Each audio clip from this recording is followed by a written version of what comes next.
مشکات المصابیح دیکھو وعن ابی سعید الخدری رضی اللہ تعالی عنہ، حضرت ابو سعید خدری رضی اللہ تعالی عنہ سے روایت ہے، قال فرماتے ہیں قال رسول اللہ صلی اللہ علیہ وسلم، اللہ کے رسول صلی اللہ علیہ وآلہ وسلم نے ارشاد فرمایا، کان فی بنی اسرائیل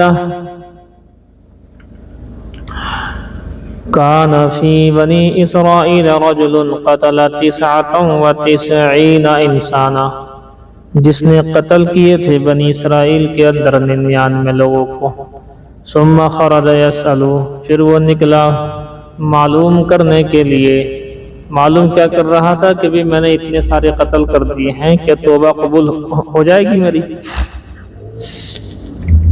فاتا راہباً، تو وہ ایک راہب کے پاس ہے، راہب سے مراد عیسائیوں کا عالم جو ہوتا تھا، بڑا پادری، پوپ، پاپا جسے کہتے ہیں۔ فاتا راہباً کہتے ہیں ایک راہب کے پاس آیا، فسألہ، اس سے سوال کیا، فقال الہ توبۃ، کیا ایسے شخص کے لیے توبہ ہو جائے گی یا نہیں؟ قال لا، انہوں نے کہا کہ نہیں جی نہیں، کوئی توبہ وبہ نہیں ہوگی، 99 قتل کرے پڑا ہے۔ کہتے ہیں فقتلہ، تو اس نے قتل کر کے پورے 100 کر لیے، فقتلہ، اس نے قتل کر دیا اس کو، وجعل یسأل، پھر لوگوں سے اس نے معلومات کی، فقال لہ رجل، تو ایک شخص نے اس سے کہا کہ ایتی قریۃ کذا و کذا، کہ فلاں فلاں گاؤں میں تم پہنچ جاؤ، وہاں ایک شخص ہے، وہاں چلے جاؤ، وہاں ایک راہب ہے بڑے، وہاں تمہارا مسئلہ حل ہو سکتا ہے۔ فادرکہ الموت، تو راستے میں اسے جاتے ہوئے موت آ گئی، فناء بصدرہ نحوہا، پس وہ گر گیا اسی بستی کی طرف رخ کر کے، سینے کے بل جس طرف کو چل رہا تھا ادھر کو یہ گر گیا، موت آ گئی۔ اب ملک الموت نے روح تو قبض کر لی، اب دونوں طرح کے فرشتے آ گئے روح قبض کرنے کے بعد۔ فاختصمت فیہ ملائکۃ الرحمۃ ملائکۃ العذاب، پس اس روح کو لے جانے میں جھگڑا ہوا رحمت کے فرشتوں کا اور عذاب کے فرشتوں کا۔ وہ کہتے ہیں کہ ہم لے کر کے جائیں گے، عذاب والے فرشتے کہتے ہیں کہ 100 قتل کیے ہوئے ہیں، کیسے چھوڑ دیں؟ اور رحمت کے فرشتے کہتے ہیں کہ یہ توبہ کر چکا تھا، توبہ کے لیے جا رہا تھا۔ اب کیا ہوا فیصلہ کہ بھی ایسا کرو، توبہ والی جو جگہ ہے اسے دیکھو، اور جہاں سے قتل کر کے آ رہا ہے ابھی راہب کا، اسے دیکھو، تو یہ جس جگہ کے قریب ہوگا اس جگہ کے حساب سے فرشتے لے کر کے چلے جائیں۔ اور زمین ناپی گئی ادھر سے ادھر سے دونوں طرف سے، تو ایک بالش توبہ والا جو جگہ تھی اس طرف کو زیادہ ہو گیا، اللہ نے کر دیا تھا۔ فاوحى اللہ تعالی الی ہذہ، اللہ تعالیٰ نے اس کو حکم دیا، ان تقربی وإلی، یہ کہ وہ قریب ہو جائیں، وإلی ہذہ ان تباعدی، یہ جگہ توبہ والی قریب ہو جائے اور یہ جگہ جہاں سے قتل کر کے آ رہا ہے دور ہو جائے۔ فقال، تو فرماتے ہیں قیسوا ما بینا، تو کہا کہ ایسا کرو ناپ تول کر لو، ما بینہما، ان دونوں کے بیچ میں ناپ تول کی گئی۔ فوجد الی ہذہ، تو پایا گیا اس اچھی والی جگہ کی جانب، اقرب بشبر، ایک بالش سے زیادہ قریب پایا گیا ادھر کو، توبہ کی طرف کو۔ فغفر لہ، اللہ تعالیٰ نے مغفرت کر دی، متفق علیہ۔ سمجھے جی؟ یہ ہے روایت۔ وعن ابی ہریرہ قال قال رسول اللہ صلی اللہ علیہ وسلم، اس لیے کبھی بھی گناہ اگر ہو جائے دوسرے کے گناہوں کو پھیلاؤ مت، اور کبھی بھی یہ نہ رکھو کہ بھی اس سے تو بہت بڑا گناہ ہو گیا، اب اس سے تو نہ معافی ہونے کی ہے، یہ تو بھئی جہنم کے اندر ہی جائے گا۔ اس کی آسان ترتیب یہ ہے کہ اپنے بارے میں سوچو کہ گناہ کرنے کے بعد کیا چاہت ہے، معافی کی چاہت ہے ہماری اپنے لیے، خود اپنے لیے، یا جہنم کی چاہت ہے؟ تو کتنا ہی بڑا گناہ کر لے انسان، اپنے لیے تو کم سے کم یہ چاہت رکھتا ہے کہ معاف کر ہی دے گا اللہ، تو دوسرے کے بارے میں کیوں یہ بات آ رہی ہے سامنے کے ساتھ، اس کو معاف نہیں کرے گا، ہمیں معاف کر دے گا، ایسا تھوڑی ہوتا۔ حضرت ابو ہریرہ سے روایت ہے کہ اللہ کے رسول صلی اللہ علیہ وآلہ وسلم نے ارشاد فرمایا والذی نفسی بیدہ، قسم اس ذات کی جس کے قبضے میں میری جان ہے، لو لم تذنبوا لذهب اللہ بکم، فرمایا کہ اگر تم گناہ نہ کرو تو پھر کیا ہوگا، لذهب اللہ بکم، اللہ تعالیٰ تمہیں ختم کر کے، وَلَجَاءَ بِقَوْمٍ، ایک ایسی قوم لائے گا، یذنبون جو کہ گناہ کرے گی، وَيَسْتَغْفِرُونَ اور وَيَسْتَغْفِرُونَ اللہ سے استغفار کرے گی، توبہ کرے گی، فَيَغْفِرُ یا فَيَغْفِرُ لَهُمْ، پھر اللہ تعالیٰ ان کی مغفرت کرے گا۔ اللہ کو اپنی مغفرت کی صفت کا مظاہرہ بھی تو کرنا ہے۔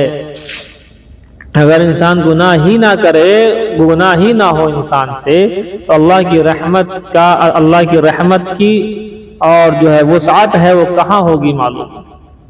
اب اس سے حدیث سے بعض جو گناہگار ہوتے ہیں نا، جنہیں گناہ کرنے کے لیے بہانے ڈھونڈنے ہوتے ہیں، تو اس روایت سے تو وہ لگتا ہے کہ اب خوب کرو گناہ، حالانکہ جہالت ہے یہ بات، کرنا نہیں ہے گناہ، لیکن ہو جائے تو یہ بات ذہن میں رہنی چاہیے کہ اللہ اسے معاف کرے گا۔ اللہ سے توبہ استغفار اگر کر لیں، اب کسی انسان نے گناہ کرنے کے لیے لگ گیا اور گناہ کرتے کرتے اسے موت آ گئی، اب کہاں ملا اسے استغفار کا موقع، تو کہاں سے آ جائے گی یہ روایت اس کے لیے؟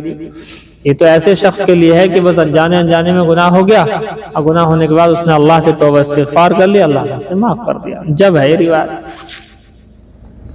تو یہ ہے جی بات۔ رواہ مسلم، فرماتے عن ابی موسیٰ قال قال رسول اللہ صلی اللہ علیہ وسلم، تھوڑا سا یہ بھی سوچنا چاہیے، جب اللہ تعالیٰ اتنا مہربان ہے تو ہم بھلا کیوں گناہ کریں؟ یہ بات ہے جب اللہ تعالیٰ اتنا مہربان ہے کہ گناہ معاف کر رہا ہے، گناہ معاف کرے جا رہا ہے بار بار، تو ہم کیوں گناہ کریں؟ بے شرم، بے حیا، بے مروت کیوں ہم جو ہے بن کر کے رہیں؟ وعن ابی موسیٰ قال قال رسول اللہ صلی اللہ علیہ وسلم، حضور نے ارشاد فرمایا ان اللہ یبسط یدہ باللیل، بے شک اللہ تعالیٰ پھیلاتا ہے رات میں اپنے ہاتھوں کو، لیتوب مسیء النہار، تاکہ وہ معاف کر دے دن کے گناہگاروں کو۔ رات میں اللہ چاہتا ہے کہ دن کے گناہگار جو ہے گناہ ہو جاتے ہیں انسان جانے میں، معافی مانگو گئی۔ وَيَبْسُطُ يَدَهُ بِالنَّهَارِ، اور اللہ تعالیٰ اپنے ہاتھ کو پھیلاتا ہے دن میں، وَلِيَتُوبَ مُسِيءَ اللَّيْلِ، تاکہ رات کے گناہ کرنے والے کو معاف کر دے۔ اس کا مطلب یہ ہے کہ 24 گھنٹے اللہ تعالیٰ معاف ہی کر رہا ہے۔ یہ کب تک رہے گی معافی؟ حتی تطلع الشمس من مغربها، جبکہ سورج طلوع ہو جائے مغرب سے۔ جس دن الٹی جانب سے سورج جو ہے طلوع ہو گیا، بس اس دن معاملہ ڈھیر ہو جائے گا۔ اس وقت جو لوگ زندہ ہوں گے ان کی توبہ قبول نہیں ہوگی، جو جیسا جس حال میں ہے وہ اسی طرح سے رہ جائے گا۔ وعن عائشہ قال، حضرت عائشہ صدیقہ کائنات فرماتی ہیں قال رسول اللہ صلی اللہ علیہ وسلم، اللہ کے رسول صلی اللہ علیہ وسلم نے ارشاد فرمایا ان العبد اذا اعترف، بے شک بندہ جب اعتراف کر لے اپنے گناہوں کا، ثم تابا، پھر توبہ بھی کرے، تاب اللہ علیہ، تو اللہ تعالیٰ اس کی توبہ کو قبول کر لیتا ہے۔ وعن ابی ہریرہ، حضرت ابی ہریرہ ہی سے روایت ہے قال قال رسول اللہ صلی اللہ علیہ وسلم، اللہ کے رسول صلی اللہ علیہ وآلہ وسلم نے ارشاد فرمایا من تاب، جو شخص توبہ کر لے، قبل ان تطلع الشمس من مغربها، سورج کے مغرب سے طلوع ہونے سے پہلے تاب اللہ علیہ، اللہ تعالیٰ اس کی توبہ کو قبول کرے گا۔ لیکن اگر الٹا ہو گیا تو پھر گڑبڑ ہو جائے گی۔ وعن انس رضی اللہ تعالی عنہ قال قال رسول اللہ صلی اللہ علیہ وسلم، حضرت انس سے روایت ہے کہ رسول اللہ صلی اللہ علیہ وآلہ وسلم نے ارشاد فرمایا لَاللَّهُ یقیناً اللہ تعالیٰ اشد فرحا بتوبت عبدہ، بہت زیادہ خوش ہوتا ہے اپنے بندے کی توبہ سے، حین یتوب الیہ، جس وقت کہ وہ توبہ کرتا ہے اللہ سے، من احدکم، تم میں سے کوئی ایک شخص توبہ کرتا ہے اللہ سے، اور وہ ایسے شخص سے بھی زیادہ خوش ہوتا ہے جیسا وہ شخص کانت راحلتہ بارض فلات، فرماتے ہیں جیسا کہ ایک شخص اپنی سواری کے ساتھ تھا ایک ایسی جگہ میں تھا جو جنگل بیابان ہے، بِأَرْضٍ فُلَاتٍ کا مطلب جنگل بیابان۔ اب کیا ہوا؟ فَانْفَلَتَتْ مِنْهُ، اس کی سواری گم ہو گئی، یہ سو گیا تھا بس، تو اب جب یہ آنکھ کھلی تو اس کی سواری گم ہو گئی، بھگ گئی۔ وَعَلَيْهَا طَعَامُهُ وَشَرَابُهُ، اور اسی سواری کے اوپر تو اس کا کھانا پینا تھا، سب کچھ اسی کے اوپر تھا، وہ لے کے بھاگ گئی۔ اب جنگل بیابان ہے، چاروں طرف ریگستان ہے، جائے تو جائیں کہاں، پیے تو پیئیں کیا، کھائے تو کھائیں کیا، مرنا ہی مرنا اب تو بس۔ کہتے ہیں فَأَيِّسَ مِنْهَا، یہ ڈھونڈ کر کے اسے تھک گیا۔ اب یہ آیا فَأَتَى شَجَرَةً، آیا ایک درخت کے پاس، یہ نیت تھی کہ اب تو بس کہیں کو لیٹ جاؤں، لیٹ کر کے مرا جاؤں۔ فَاغْتَجَعَ فِي ظِلِّهَا، اور اس کے سائے میں لیٹ گیا۔ قَدْ يَئِسَ مِنْ رَاحِلَتِهِ، اپنی سواری سے نا امید ہو گیا تھا۔ فَبَيْنَمَا هُوَ كَذَلِكَ، تو اچانک وہ اسی طرح سے تھا، اس کی آنکھ لگی، اب جو اس کی آنکھ کھلی یہاں پر، اِذْ هُوَ بِهَا قَائِمَةٌ عِنْدَهُ، اچانک دیکھتا کیا ہے کہ اس کی سواری تو اس کے پاس ہی کھڑی ہے۔ اب بتاؤ کتنی خوشی ہوگی اسے، جو آدمی موت کے کگار تک پہنچ گیا ہو اور وہ جو ہے ایک دم سے خوشی مل جائے، موت بھی بچ گئی، کھانا بھی آ گیا، پینا بھی آ گیا، سواری بھی اپنا آپ ہی آ گئی۔ کہتے ہیں جتنی خوشی اسے ہوتی ہے نا، تو اس سے زیادہ خوشی اللہ کو جب ہوتی ہے جب بندہ توبہ کرتا ہے۔ اب یہ خوشی میں کیا لفظ کہہ رہا دیکھو، الٹے فَأَخَذَ خِطَامِهَا بِخِطَامِهَا، اس نے اپنی سواری کی لگام کو پکڑ لیا۔ ثُمَّ قَالَ مِنْ شِدَّةِ الْفَرْحِ، خوشی کی شدت سے اس کی زبان سے یہ نکل گیا، اللہم انت عبدی وانا ربک، اے اللہ تو میرا بندہ میں تیرا رب، حالانکہ کہنا تھا تو میرا رب میں تیرا بندہ، وہ ہو گیا۔ کہتے ہیں اخطا من شدت الفرح، اس سے خطا ہو گئی خوشی کی شدت کی وجہ سے، زبان سے ہو گیا ایسا، اس میں کوئی دقت والی بات نہیں ہے، اس سے حرام حلال کا کوئی مسئلہ نہیں ہے۔ کیفیت اس طرح کی انسان کی ہو تو اس کیفیت کی وجہ سے کوئی لفظ ایسا اگر ہو جاتا ہے تو اس سے کوئی اتنا بڑا میٹر نہیں ہوتا ہے۔ دیکھیے وعن ابی ہریرہ قال قال رسول اللہ صلی اللہ علیہ وسلم، حضرت ابو ہریرہ ہی سے روایت ہے کہ اللہ کے رسول صلی اللہ علیہ وسلم نے ارشاد فرمایا، ان عبدا اذنب ذنبا، بے شک کسی امت میں ایک شخص نے گناہ کیا، فقال ربی، اور کہا اے میرے رب پروردگار، اذنبت فاغفرہ، میں نے گناہ کر لیا مجھے معاف کر دیجئے، فقال ربہ، تو اس کے رب نے یعنی اللہ تعالیٰ نے فرشتوں سے کہا کہ یہ میرا بندہ جانتا ہے، اعلم، اس کو معلوم تھا، عبدی، یہ جانتا ہے، ان لہ ربا یغفر الذنوب، کہ بے شک ایک رب ہے جس سے معافی مانگو تو وہ معاف کر دیتا ہے، کہ میرے بندے کو اس بات کا علم ہے، تو جس کو چاہتا ہے اللہ تعالیٰ معاف جو ہے کر دیتا ہے۔ وَيَأْخُذُ بِهِ، اور اللہ تعالیٰ جس پر چاہتا ہے مواخذہ یعنی پکڑ فرما لیتا ہے۔ اچھا غفرت، میں نے معاف کر دیا، لعبدی، اپنے بندے کو، ثم مکث، پھر ٹھہرا رہا، ما شاء اللہ، جتنا اللہ نے چاہا، ثم اذنب ذنبا، پھر گناہ کر بیٹھا، فقال ربی، پھر کہنے لگا اے میرے پروردگار، اذنبت ذنبا، یہ ہم سب کا حال ہو رہا ہے اس میں بیان، ہم سب بھی اسی ٹائپ کے لوگ تو ہیں، گناہ ہو جاتا پھر ہو جاتا پھر ہو جاتا پھر ہو جاتا، اے میرے رب اذنبت ذنبا، میں نے گناہ کر بیٹھا ہوں، فاغفرہ، پھر سے معاف کر دیجئے گا۔ فقال اعلم عبدی ان لہ ربا یغفر الذنوب ویأخذ بہ، کیا میرے بندے کو پتا ہے اس بات کا کہ بے شک وہ رب ہے جو معاف کر دیتا ہے جس کو چاہتا ہے، پکڑ کر لیتا ہے جس کو چاہتا ہے۔ غفرت لعبدی، تو میں نے پھر سے معاف کر دیا۔ ثم مکث ما شاء اللہ، پھر وہ ٹھہرا رہتا ہے، اپنی زندگی گزارتا ہے جب تک اللہ چاہتا ہے۔ ثم اذنب ذنبا، پھر گناہ کر بیٹھتا ہے، فقال ربی اذنبت ذنبا آخر، ہے میرے رب میں نے گناہ کر لیا دوبارہ بہت بڑا، فاغفرہ لی، مجھے معاف کر دے۔ فقال، فرشتوں سے کہتا ہے اللہ، علم عبدی ان لہ ربا یغفر الذنوب ویأخذ بہ، کیا بندے کو پتا ہے کہ بے شک رب ہے جو معاف کر دیتا ہے جس کو چاہتا ہے اور پکڑ کر لیتا ہے جس کو چاہتا ہے۔ غفرت لعبدی فلیفعل ما شاء، میں نے اپنے بندے کو پھر معاف کر دیا جو چاہے کرتا پھرے، یعنی بار بار اللہ تعالیٰ اس شخص کو معاف کر رہا ہے۔ اب اس طرح کی روایات سے ہونا تو یہ چاہیے تھا جو اصل مطلب ہے کہ اللہ تعالیٰ اتنا کریم ہے، اتنا مہربان ہے ہمارے اوپر، تو ہم کیوں گناہ کریں؟ اتنا رحیم و کریم اللہ، ہماری کتنی بڑی بے شرمی بے حیائی کی بات ہے پھر بھی گناہ کریں۔ ایک تو مطلب یہ صحیح مطلب یہی ہے اس کا۔ اب ایک مطلب یہ لو جی اللہ تو معاف کر ہی دے گا، اور معافی کا موقع ہی نہ دیا تو گناہ کر رہے تھے، موت آ گئی اسی وقت، یہاں تو اس نے کہہ دیا نا اللہ مجھ سے گناہ ہو گیا معاف کر دے، معاف کر دے اللہ، ایسا موقع ہی نہ ملا تو گڑبڑ ہو جائے گی۔ اسی لیے گناہ پر جرأت نہیں کرنی چاہیے، اور گناہ ہو جائے تو اللہ سے توبہ استغفار فی الفور جو ہے جتنی جلدی ہو سکے اللہ تعالیٰ سے توبہ استغفار کو کر لینا چاہیے۔ نہیں سمجھے جی؟ ہاں ارے نہیں سمجھے آپ لوگ؟ بات ہے ہی نہیں، ہاں ہیں گے۔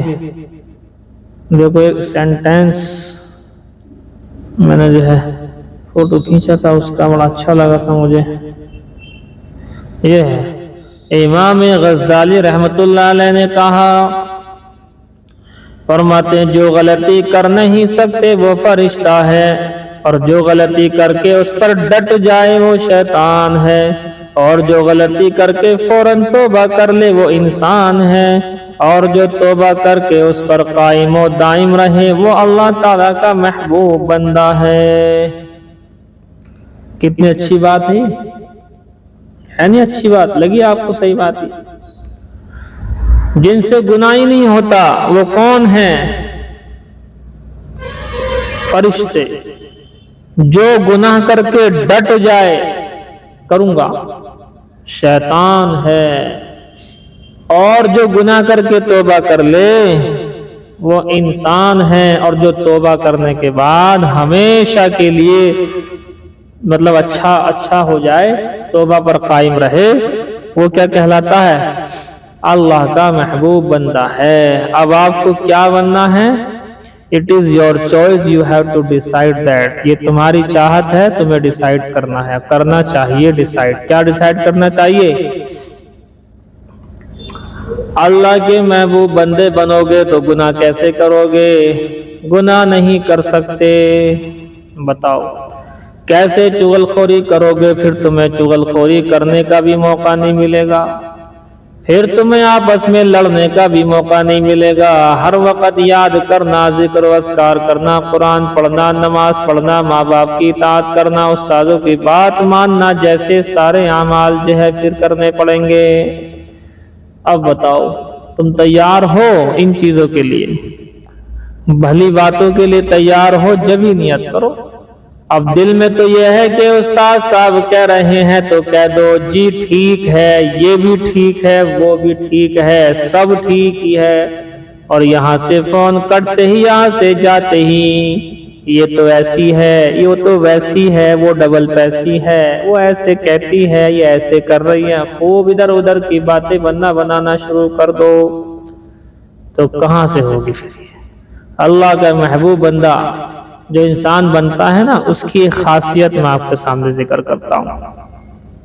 اس کے صبح سے لے کر کے شام تک، رات تک کے تمام اعمال فکس ہوتے ہیں۔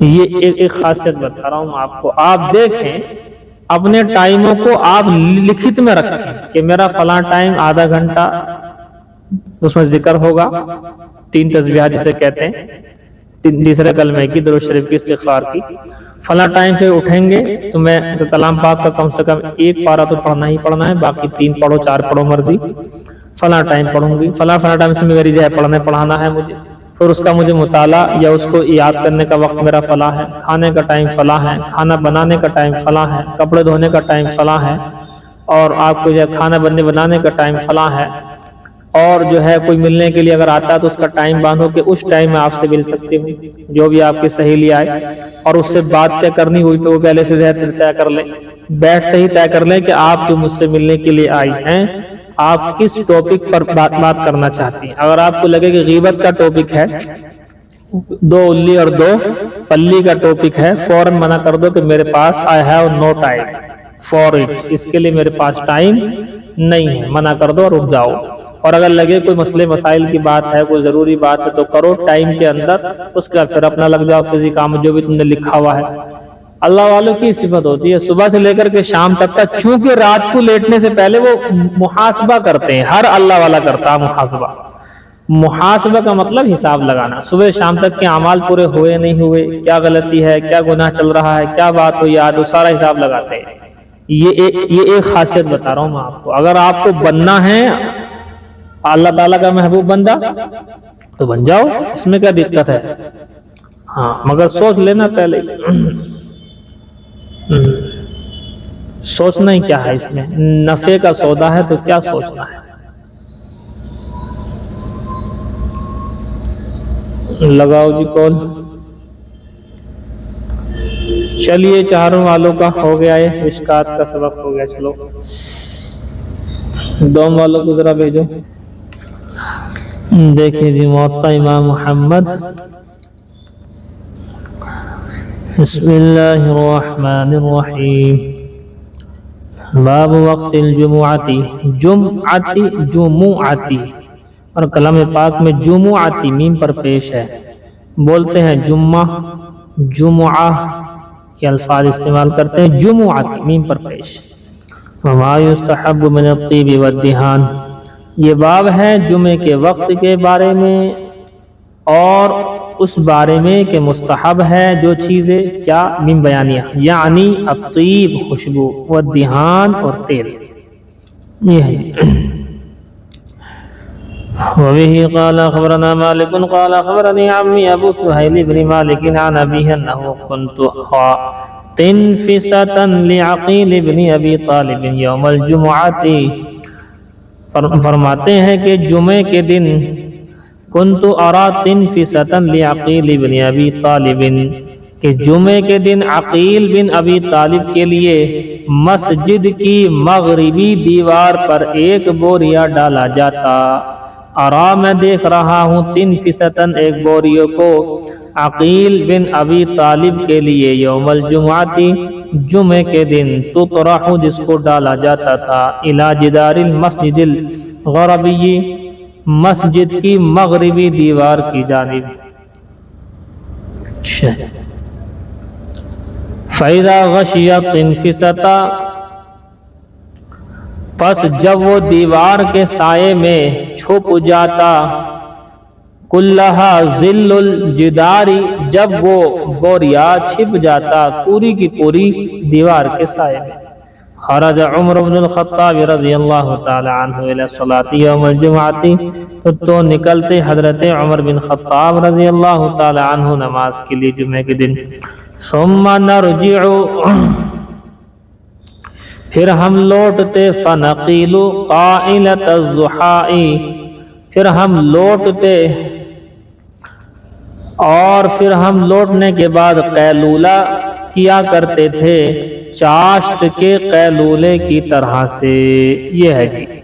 قال یقیل کے معنی آتے ہیں، قال یقول الگ ہے اور قال یقیل الگ ہے، اس کا مطلب ہوتا ہے دوپہر میں آرام جو کرتے ہیں اسے قیلولہ کہتے ہیں۔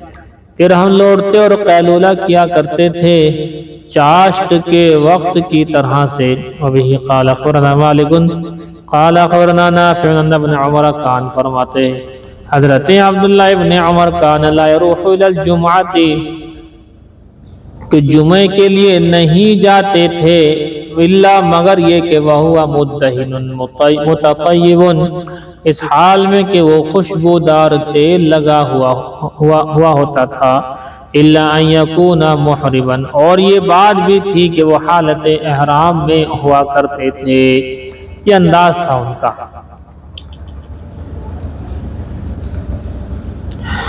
اور اگر حالت احرام میں ہو تو پھر اس میں خوشبو وغیرہ استعمال نہیں کرتے تھے، یہ مطلب ہے الا ان یکون محرما، مگر یہ کہ حالت احرام، کہ اگر جمعے کا دن ہے حالت احرام میں ہے تو خوشبو تیل استعمال نہیں کرتے، اور بنا اس کے خوشبو تیل استعمال کیا کرتے تھے۔ وبه قال اخبرنا مالك قال اخبرنا الزهري عن السائب بن يزيد ان عثمان بن عفان زاد النداء، فرماتے ہیں حضرت عثمان بن عفان رضی اللہ تعالی عنہ نے زیادہ کیا النداء الثالثہ، ایک اذان کو، تیسری اذان کو یوم الجمعاتی، جمعے کے دن۔ یہ کیا مسئلہ ہے؟ دیکھیے سب سے پہلے تو اذان ہوتی ہے اوپر کا جو مائک عام طور پر ہوا کرتی تھی، فی الحال مائک گڑبڑ چل رہا ہے حکومت کی طرف سے، بہرحال اوپر والے مائک کی اذان آپ نے سنی، ایک اذان ہو گئی۔ اس کے بعد پھر ایک اذان ہوتی ہے خطبہ کھڑا ہونے سے پہلے، دو اذان ہو گئی۔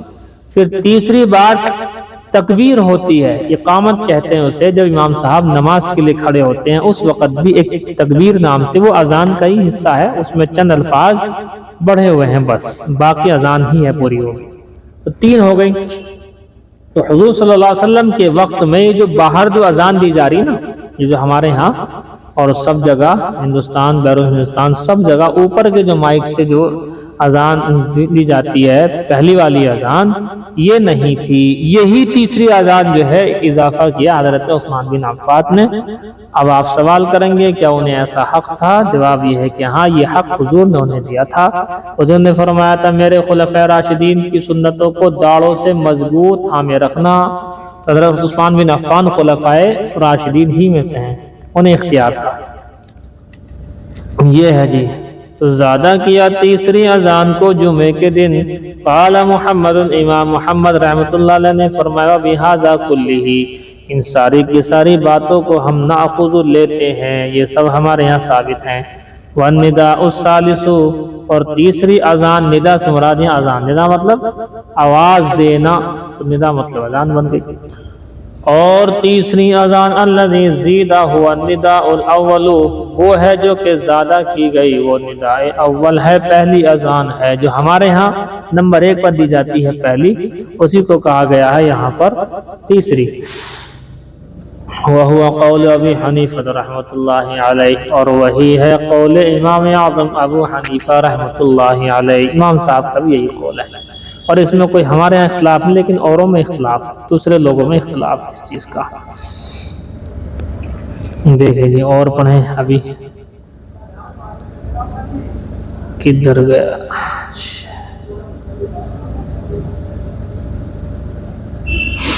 باب القراءۃ فی صلاۃ الجمعۃ وما یستحب من الصمت، کہتے ہیں یہ باب ہے جمعے کی نماز میں قراءت کرنے کے بارے میں، امام صاحب جو کرتے ہیں قراءت، وما یستحب من الصمت، اور وہ چیزیں جو کہ مستحب ہیں، وہ کیا ہے مستحب؟ الصمت مم جو ہے بیانیہ، ما کا بیان، الصمت یعنی خاموش رہنے والی بات۔ وبه قال اخبرنا مالك قال حدثنا ضمرة بن سعيد المازني عن عبيد الله بن عبد الله بن عتبة ان الضحاك بن قيس، بے شک ضحاک ابن قیس نے سأل معلوم کیا نعمان بن بشیر، نعمان ابن بشیر سے، فَإِذَا كَانَ يَقْرَأُ بِهِ رسول اللہ صلی اللہ علیہ وسلم، کہ جب کہ اللہ کے رسول صلی اللہ علیہ وسلم پڑھا کرتے تھے علی اثر سورۃ الجمعۃ، سورہ جمعہ کے بعد دوسری رکعت میں، فقال کان یقرأ هل اتاک حدیث الغاشیہ، کہ اللہ کے رسول صلی اللہ علیہ وسلم دوسری رکعت میں پڑھا کرتے تھے هل اتاک حدیث الغاشیہ۔ یہ ہے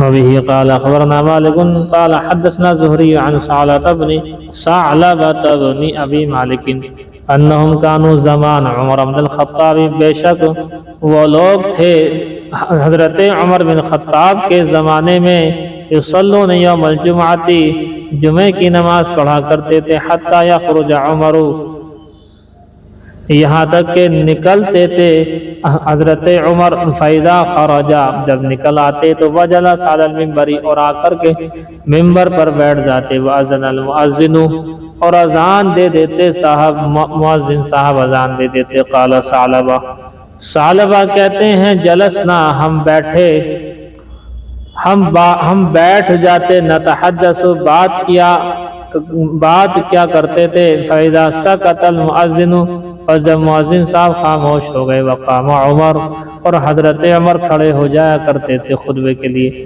سکتنا ہم خاموش ہو جاتے تھے، فلم یتکلم احد منا، اور ہم میں سے کوئی بھی بات نہیں کیا کرتا تھا۔ ظاہر سی بات جس وقت خطبہ دیا جائے اس وقت خاموش ہو جانا ہے۔ وبه قال اخبرنا مالک قال حدثنا الزهري قال خروجه يقطع الصلاة وكلامه يقطع الكلام۔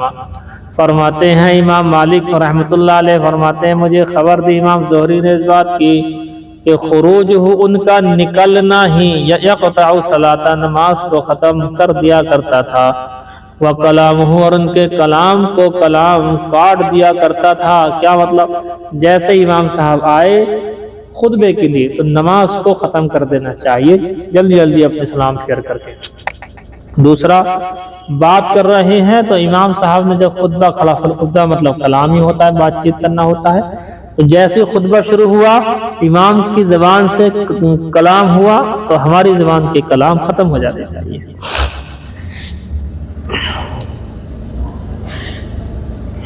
وبه قال اخبرنا مالك قال اخبرنا ابو النضر عن مالك بن ابي عامر ان عثمان بن عفان كان يقول في خطبته، بے شک عثمان بن عفان رضی اللہ تعالی عنہ کہا کرتے تھے اپنے خطبے کے اندر، قلما يدع ذلك اذا، اور بہت کم اس بات کو چھوڑتے تھے، اذا خطبہ کہ جب خطبہ دے، اذا قام الامام جب کھڑا ہو امام، فاستمعوا تو کان لگا کر، وانصتوا غور سے سنو خاموش ہو جاؤ، فإن للمنصت الذي لا يسمع من الحوض مثل ما للسامع المنصت۔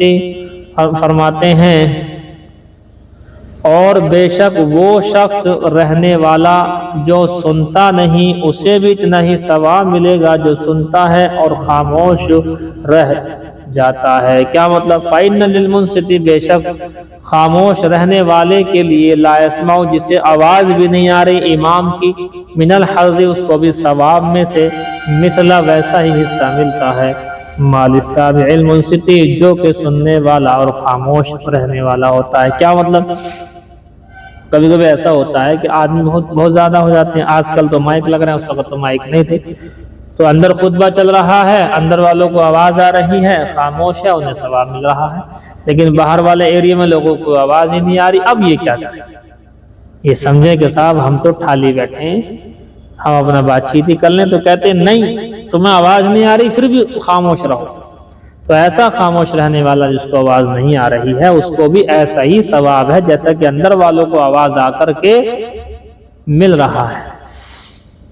وبه قال اخبرنا مالك قال اخبرنا ابو الزناد عن العرج عن ابي هريره قال قال رسول الله صلی اللہ علیہ وسلم، حضرت ابو ہریرہ سے روایت ہے اللہ کے رسول صلی اللہ علیہ وسلم نے ارشاد فرمایا، اذا قلت لصاحبك جب تو نے اپنے ساتھی سے کہا انصت خاموش ہو جا، فقد لغوت پس تو نے لغو کام کیا، بیکار کام کیا، والامام یخطب اس حالت میں کہ امام صاحب خطبہ دے رہے تھے، مائک کھل گیا ہے مائک بند کر لو۔ ابھی قال اخبرنا مالک قال اخبرنا عبد الرحمن بن القاسم ان اباه القاسم بن محمد رآ کہ ان کے ابا قاسم ابن محمد نے دیکھا فی قمیصہ اپنے قمیص کے اوپر دمن خون، والامام علی المنبر اور امام جو ہے ممبر کے اوپر تھے، جمعہ تھی یوم الجمعہ جمعے کے دن، فنزع قمیصہ فوضعہ انہوں نے اپنی قمیص کو اتارا اور علیحدہ رکھ دیا۔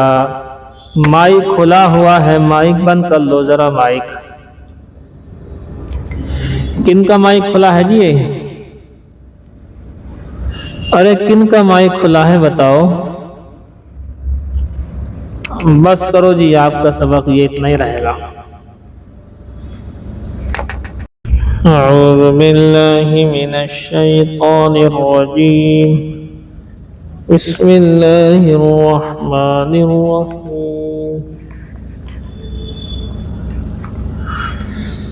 دیکھو جی جلالین،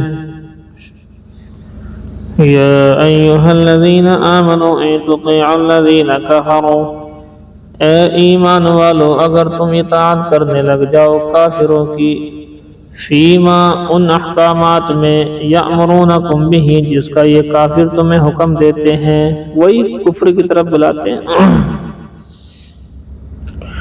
یردوکم یہ تمہیں پلٹا دیں گے علی اعقابکم من الکفر کفر کی جانب الٹے پاؤں، یہ تمہیں دوبارہ سے کفر کی طرف لوٹا دیں گے، چونکہ ایمان والوں نے ایمان قبول کیا ہے، پہلے تو اسی حالت میں تھے۔ فتنقلبوا خاسرین تو تم خسارے میں ہو جاؤ گے، بل اللہ مولاکم بلکہ اللہ تمہارا ناصرکم ذمہ دار ہے، تمہارا دوست ہے، تمہارا حامی مددگار ہے اللہ، تم ٹینشن نہ لو اس بات کی۔ یہ ہے جی بات اللہ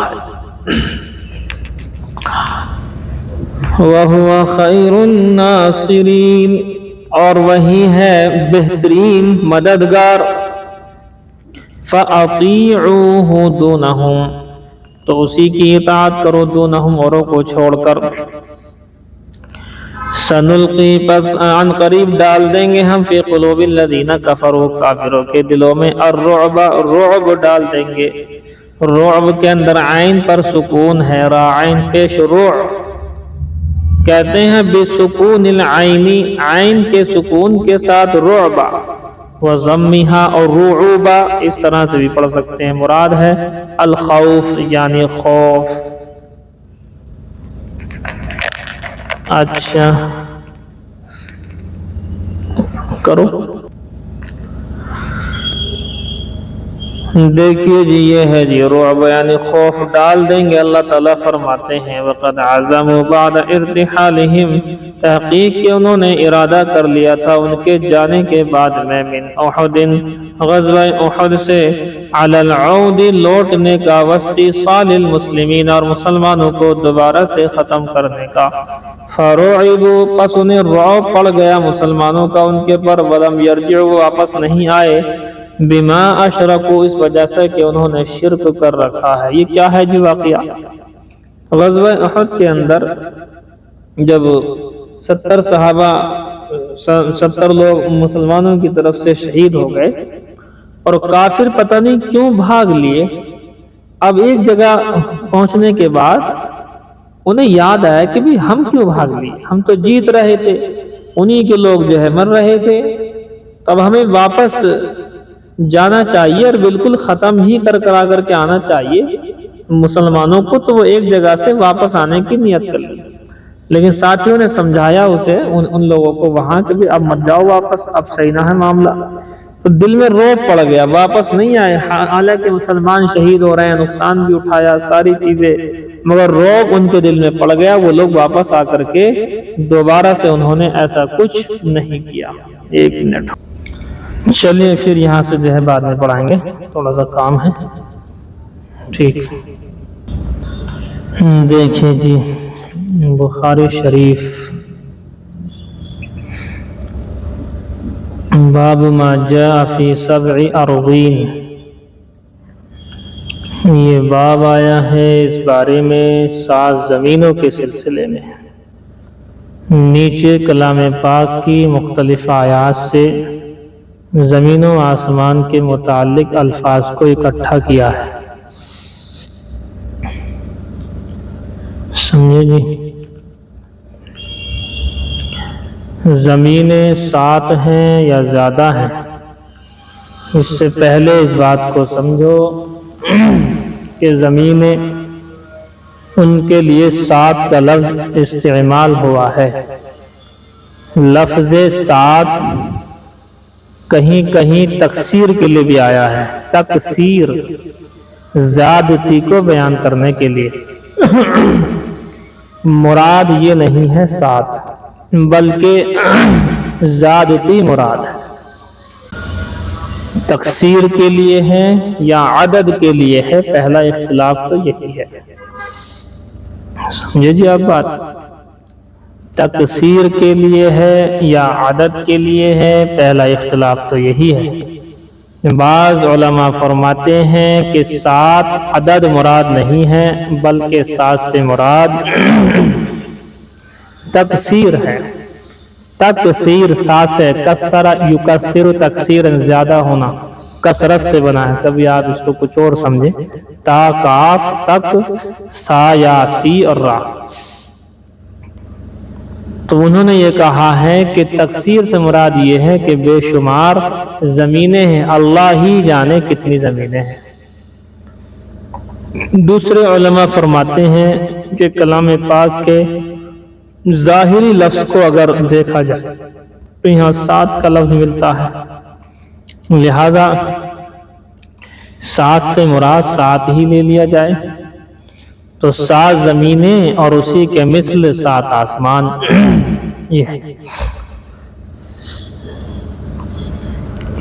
وقول اللہ عز وجل، اور یہ باب ہے اللہ تعالیٰ کے قول کے بارے میں، اللہ الذی خلق 7 سماوات ومن الارض مثلہن، اور اللہ ہی ہے وہ کہ جس نے پیدا کیا 7 آسمانوں کو پیدا کیا اور اسی کے مثل زمینوں کو بھی پیدا کیا، 7 ہی ہیں، اسی کے مثل کا مطلب یتنزل الامر بینہن لتعلموا ان اللہ علی کل شیء قدیر، اللہ تعالیٰ ان کے درمیان میں نازل کرتا ہے حکم کو تاکہ تم جان لو کہ اللہ تعالیٰ ہر چیز پر قدرت رکھتا ہے، وَأَنَّ اللَّهَ قَدْ أَحَاطَ بِكُلِّ شَيْءٍ عِلْمًا، اور اس بات کو بھی جان لو کہ بے شک اللہ تعالیٰ ہر چیز کو اپنے علم کے اعتبار سے احاطے میں لیے ہوئے ہے۔ اب دیکھیے کلام پاک کی مختلف آیات سے انہوں نے وَالسَّقْفِ الْمَرْفُوعِ، بلند چھت سے مراد السماء یعنی آسمان ہے، سمکاہا فرمایا کہ اس کو بنایا اللہ پاک نے، رفع سمکاہا فسواہا کلام پاک میں آیا ہے، اسی سے لے لیا رفع سمکاہا سے سمکاہا کہ اس کی عمارت کو، اس کی بلندی کو بنایا، بلند کیا اس کی عمارت کو، یعنی آسمان کو اللہ پاک نے ایسا بلند و بالا بنایا۔ والحبک، حبک سے مراد استواؤہا یعنی اس کا برابر ہونا، اور ایک ترجمہ اس کا دوسرا کتابوں میں لکھا ہے وحسنہا، اور اس کا خوبصورت ہونا۔ یہ کلام پاک کے 26 پارے کے آخری صفحے سے پہلے صفحے میں سیکنڈ لاسٹ صفحے کے اندر ہے حبک، والسماء ذات الحبک، اور قسم آسمان کی جو کہ راستوں والا ہے۔ اذنت، اس کے معنی کیا ہیں یہ آپ نے پڑھا ہوگا، وَأَذِنَتْ لِرَبِّهَا وَحُقَّتْ، اذنت کا ترجمہ سمعت زمین سنتی ہے، وَأَطَاعَتْ اور اطاعت کرتی ہے اللہ کی۔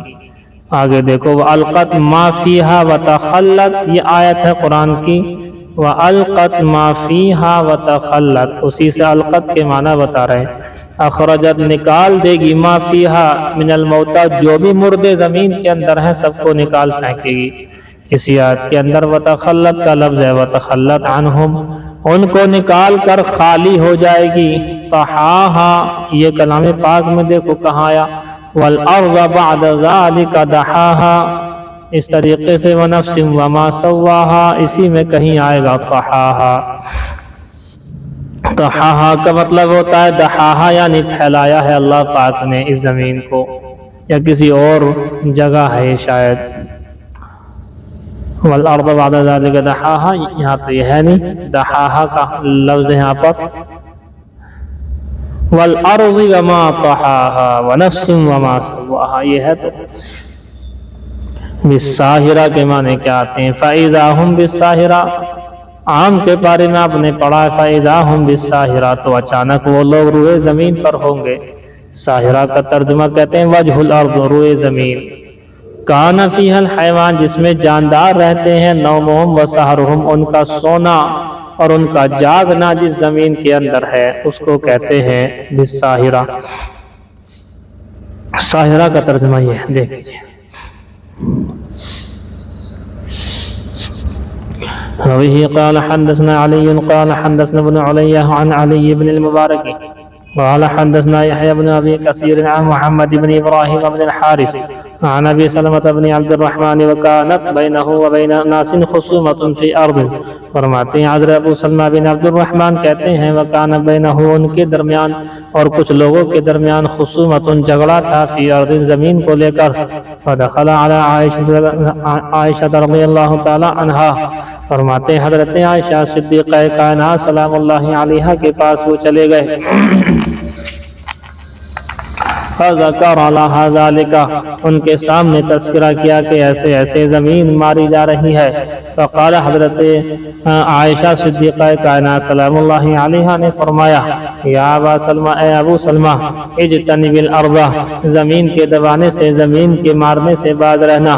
فإن رسول اللہ صلی اللہ علیہ وسلم قال، اس لیے کہ اللہ کے رسول صلی اللہ علیہ وآلہ وسلم نے ارشاد فرمایا من ظلم قید شبر من الارض، جس شخص نے ظلمن کسی زمین کا ایک بالش کی زمین ہڑپ کر لی، طبقہ من سبع ارضین، تو ساتوں زمین کے نیچے ساتوں زمینوں کو ٹوک بنا کر کے اس کے گلے میں ڈال دیا جائے گا، یعنی اتنا حصہ زمین کا نیچے تک ساتوں زمینیں۔ وبه قال حدثنا بشر بن محمد قال أخبرنا عبد الله عن موسى بن عقبة عن سالم عن أبيه قال قال النبي صلى الله عليه وسلم، اللہ کے نبی صلی اللہ علیہ وسلم نے ارشاد فرمایا من اخذ شيئا من الارض، جس شخص نے لے لیا زمین میں سے کچھ بھی، ناحق بغیر حق ہی، ناحق ہڑپ کر لیا زمین کا کوئی حصہ، وصف له یوم القیامت، تو دسا دیا جائے گا اس کو قیامت کے دن الى سبع ارضین، ساتوں زمینوں تک۔ ابھی قال حدثنا محمد بن المثنى قال حدثنا عبد الوارث، یہ روایت کئی جگہ پر آ گئی ہے۔ وبه قال حدثنا ایوب عن محمد عن ابن ابی بکرہ عن ابی بکرہ عن النبی صلی اللہ علیہ وسلم قال، فرماتے ہیں اللہ کے نبی صلی اللہ علیہ وآلہ وسلم نے ارشاد فرمایا ان الزمان قد استدار، بے شک زمانہ گھوم پھر کر کے صحیح ہو گیا ہے، کہیئتہ، اسی طریقے پر ہو گیا ہے۔ یہ کیا چیز ہے جی؟ سمجھے جی، زمانے جاہلیت میں ایسا ہوتا تھا جیسے کہ 4 مہینے تو آپ جانتے ہیں کہ حرمت کے کہلاتے تھے، ان کا احترام زمانے جاہلیت میں کیا جاتا تھا، جنگ بھی نہیں کرتے تھے، مارا ماری بھی نہیں کرتے تھے۔ لیکن کبھی کوئی ایسا پیچ پھنس گیا جیسے کہ رجب کا مہینہ ان 4 میں سے الگ ہے اور 3 ایک ساتھ ہیں۔ کون سے ہیں 3؟ ذی قعدہ، ذی الحجہ اور محرم، یہ 3 تو ایک ساتھ ہیں، باقی رجب ادھر ہے شعبان سے پہلے۔ مان لیجئے رجب کے مہینے سے جو پہلا مہینہ ہے جمادی الاخری، اس کے اندر جھگڑا ہو رہا ہے، لڑائی چل رہی ہے کسی سے۔ اب رجب کا مہینہ شروع ہو جائے گا تو جنگ بند کرنی پڑے گی، اس سے نقصان لگ رہا ہے۔ تو یہ لوگ کیا کرتے تھے کہ وہ ایک کام کرو، رجب کا مہینہ اب کی بار ہم مانتے ہی نہیں، ہم اس کے اگلے جو مہینہ ہے اس کے اندر رجب کو نبھا لیں گے، تو 1 مہینے کو آگے بڑھا دیا کرتے تھے اس طرح سے۔ اب سارے مہینے الٹا پلٹی ہو گئے۔ اب ظاہر سی بات، جب مہینے ایسا آگے پیچھے بڑھاؤ گے تو یہ الٹا پلٹی ہو گئے سب۔ لیکن جب اللہ کے نبی صلی اللہ علیہ وسلم پر حج فرض ہوا 8 ہجری میں، تو 8 ہجری میں زمانہ گھوم گیا۔ کیا مطلب؟ یہ گڑبڑ ہوتے ایسے مہینہ بڑھاتے سب اپنی اپنی جگہ فٹ بیٹھ گئے۔ اللہ نے تبھی جو ہے حج فرض کر دیا کہ اب سب چیز اپنی اپنی جگہ ہے، جو جس زمانے میں ہونی چاہیے تھی جو چیزیں سب اس جگہ پر فٹ ہو چکی ہیں، اب آپ حج کرو۔ یہ کہہ رہے ہیں ان زمانہ قد استدار، بے شک زمانہ گھوم پھر کر ٹھیک ہو گیا ہے، کہیت اسی حیت پر آ گیا ہے، یوم خلق السماوات والارض، جس دن کے اللہ پاک نے آسمان و زمین کو پیدا کیا تھا اسی طرح سے آ گیا ہے۔ السنۃ، اس سے سنت نہیں پڑھنا، السنۃ من 1 سال، 12 شہرا، کہ سال جو ہوتا ہے 12 مہینوں کا ہوتا ہے، منها 4 حرم، اور انہی مہینوں میں سے 4 مہینے قابل احترام ہیں، 3 متوالیات، 3 تو پیدر پہ ہیں، لگاتار ہیں، ذوالقعدۃ وذوالحجۃ والمحرم، تینوں ہو گئے، ورجب مضر، اور رجب مضر کا رجب جو ہے، الذی بین جمادی و شعبان، جو کہ جمادی الاخری اور شعبان کے بیچ میں ہے، یہ ہے۔ وبه قال حدثنا عبيد بن اسماعيل قال حدثنا ابو اسامه عن هشام عن ابي عن سعيد بن زيد بن عمرو بن نفيل انه خاصمته اروى، کہتے ہیں عمرو، کہا کہ سعید بن زید بن عمرو بن نفیل نے کہا کہ بے شک خاصمته اروى، کہ اروى نامی ایک عورت ہے جنہوں نے جھگڑا کیا، اختلاف ہو گیا، فی حق زعمت انه انتقصه لها، کہ بے شک انہوں نے ایسے حق کے بارے میں کہ جو ان کا خیال یہ تھا کہ ان سے کمی کر لی گئی ہے، ان کی زمین ہڑپ لی گئی ہے، الى مروان، وہ مروان کے پاس میں جھگڑا لے کر چلی گئیں۔ فقال سعید، مروان بن حق یہ ہے، یہ حاکم تھا مدینے کا، یہ بہت بات کی بات ہے، یزید کے بھی بات کی بات ہے۔ فقال سعید، کہتے ہیں کہ سعید نے کہا انا انتقص من حقها شیئا، کیسی بات کرتی ہو جناب آپ کیسی بات کرتی ہیں محترمہ، میں تمہارے حق میں سے کم کر دوں گا، کیسے ہو سکتا ہے؟ اشہد، حالانکہ میں تو گواہی دیتا ہوں کہ لسمعت رسول اللہ صلی اللہ علیہ وسلم یقول، کہ میں نے تو رسول اللہ صلی اللہ علیہ وسلم کو ارشاد فرماتے ہوئے سنا تھا، جب میں نے حضور کا ارشاد سن رکھا ہے، میں تمہاری زمین کیسے لے سکتی ہوں، کیسی بات کرتی ہو محترمہ۔ من اخذ شبرا من الارض ظلما، کہ جس شخص نے ظلمن کسی زمین کا کوئی حصہ لے لیا ایک بالش کے بقدر بھی، فإنه يطوقه يوم القيامة، بے شک اسے طوق پہنایا جائے گا قیامت کے دن، من 7 ارضین، ساتوں زمینوں کا حصہ ان کے گلے میں طوق بنا کر کے ڈال دیا جائے گا۔ قال ابن ابی زناد عن ہشام عن ابی قال قال لی سعید بن زید دخلت علی النبی صلی اللہ علیہ وسلم۔ باب فی النجوم، یہ باب ہے ستاروں کے سلسلے میں۔ ستارے جسے آپ دیکھ رہے ہیں چمکتا ہوا ہے، یہ ستارے جو ہیں اسی کو چمکنے کو کہتے ہیں۔ یہ چمکتی ہوئی چیزیں جو آسمان میں اوپر آپ کو دکھائی دے رہی ہیں، یہ ستارے ہیں۔ ایک غلط سوچ، لوگوں کی غلط سوچ یہ بنی ہوئی ہے کہ ستارے بڑے چھوٹے ہوتے ہیں۔ ستارے چھوٹے نہیں ہوتے، آپ کی دھرتی بھی ایک ستارہ ہے۔ اگر کسی ایک گرہ کے اوپر پہنچ جائیں، آپ منگل گرہ پر پہنچ جائیں، چاند پر پہنچ جائیں، سورج پر پہنچ جائیں، جوپیٹر پر پہنچ جائیں، وینس پر پہنچ جائیں، زحل، عطارد، مریخ، مشتری اور زہرہ اور پتہ نہیں کیا کیا، یہ سب جو ہے ستاروں کے نام ہیں۔ آپ وہاں چلے جائیں، وہاں سے اپنی دھرتی کو ایسے ہی دیکھیں گے چمکتا ہوا جیسے کہ اور ستاروں کو یہاں سے دیکھ رہے ہیں۔ تو آپ کی دھرتی بھی ایک تارہ ہے، اور اسی طریقے سے دنیا اوپر برہمانڈ جسے کہتے ہیں ہم، یونیورس جسے کہتے ہیں، اس میں لاکھوں کروڑوں اربوں خربوں واللہ اعلم، کیونکہ ہمیں جانکاری نہیں ہے۔ جب تک کوئی چیز دیکھی نہ ہو اتنی جانکاری نہیں ہے۔ اللہ نے ان گنت جو ہے اس طرح کی چیزیں بنائی ہیں، وہ ان گنت ہے وہ۔ اب آپ دیکھیں، لوگوں کی سوچ بنی ہوئی ہے کہ تارے ستارے بڑے چھوٹے چھوٹے ہوتے ہیں، اس لیے اپنے کاپیوں کے اندر تارے کا جو فوٹو آپ نے دیکھا ہوگا، یہ تارے ستارے کا صحیح فوٹو نہ ہو سکتا ہے اور نہ ہے۔ یہ تارے ستاروں کا صحیح فوٹو نہ ہے اور نہ ہی ہو سکتا ہے۔ زمین گول ہے اور کچھ گرہ ہیں، کوئی چوکنٹے ہیں، کوئی چپٹے ہیں، کوئی کیسے ہیں، کوئی کیسے۔ بہرحال یہ نہیں ہے کہ سب یہ گول ہیں اور ایک سے ہیں، نہیں، ایسا نہیں ہے۔